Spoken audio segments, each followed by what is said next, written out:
भिन्न के बारे में अलग अलग चित्र के माध्यम से समझे थे और आज हम लोग जो है भिन्न को एक ही तस्वीर के माध्यम से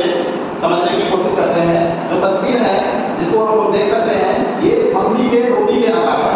मम्मी के रोटी के आकार का है और इसमें तस्वीर में आपको दिखाई दे रहा होगा कि इस रोटी को दो भागों में बांटा गया है और बाकी जो रोटियां हैं उसको चार भागों में बांटा गया है। अब इस रोटी में से इस रोटी को जो है दो भागों में बांटा गया है जिसको हम लोग जो है इसमें से अगर इस भाग को खाते हैं तो इस रोटी का हम लोग जो है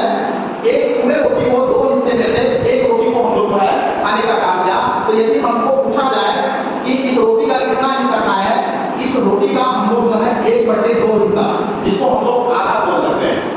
और इस तस्वीर के माध्यम से यदि हम समझने की कोशिश करें तो यहाँ पर इसको चार भागों में बांटा गया है और चार भाग में से यदि समझ लीजिए कि हम यदि सिर्फ और सिर्फ इस भाग को खाने का काम करते हैं तो ये चार भाग में से एक भाग को जो है खाए हैं तो हम लोग जो है 1 2 3 4 यानी कि एक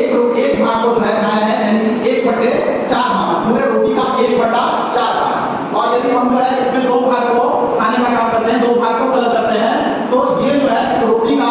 2/4 भाग हो जाएगा। 2/4 भाग जो कि यहाँ पर हम लोग देख रहे हैं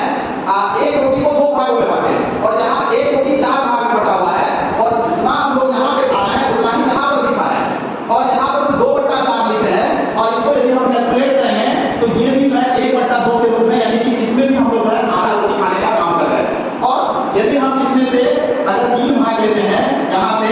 ऐसे 1 2 और ये तीसरा भाग तो ये पूरे रोटी का